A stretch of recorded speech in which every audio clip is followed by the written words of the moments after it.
The 16th most common question asked about Islam is that why does Islam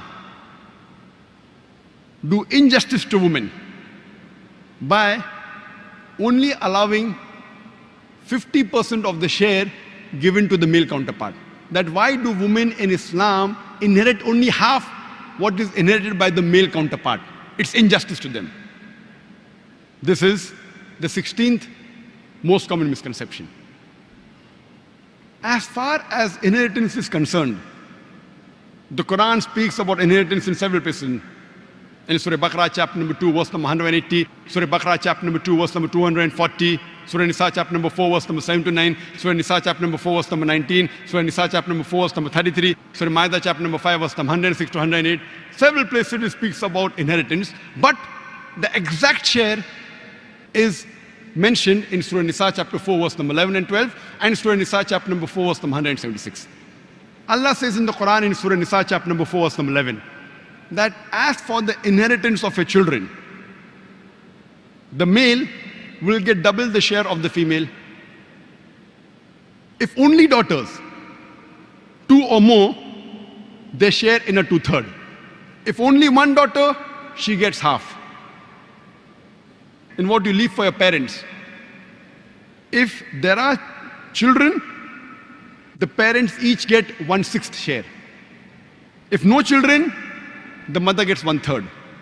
If there are brothers and sisters, the mother gets 1/6. Verse number 12 says, in what your wives leave for you after death. The husbands, they get half if there are no children. They get 1/4 if there are children. In what you leave for your wives, the wives get 1/4 if there are no children, 1/8 if there are children. Don't get confused, difficult to remember. Go home, open the Quran, don't know Arabic, read the translation, Surah Nisa, chapter number 4, verse number 11 and 12. Generally, I agree, in majority of the cases, the female inherits half of that of the male counterpart. But there are cases in which female and male inherit exactly the same. As I mentioned, if the person who has died has children, mother and father both get 1/6. Or if the person who has died has got no children, but leaves a brother and sister, both get 1/6. There are cases in which sometimes the female inherits double. If a female dies and leaves behind no children, but has a husband and mother and father, the husband gets half, mother gets 1/3, the father gets 1/6. So mother gets double than the father, but there are rare cases. I do agree, as a normal general policy, the female inherits half of that of the male counterpart.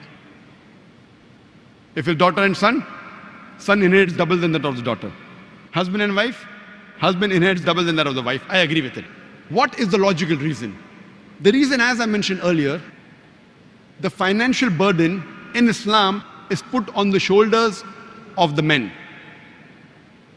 As far as the women are concerned, before she's married, it's the duty of the father and the brother, and after she's married, it's the duty of the husband and the son to look after her lodging, boarding, clothing, and all financial aspects. She need not work for a living. She's financially secured. Based on this, Allah subhanahu wa ta'ala has put the shares. And let me give you an example. Suppose there's a person who dies and leaves behind 150,000 dirhams. And he has one son and one daughter.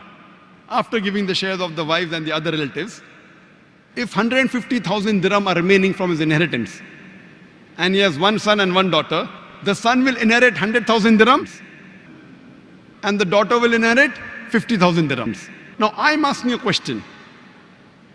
Would you prefer being a son who inherits 100,000 dirhams, and maybe 80 to 90% of that wealth you may have to spend on your family because you are the bread earner? Or would you prefer inheriting 50,000 dirhams and keeping everything for yourself, not even spending a single dirham on anyone else?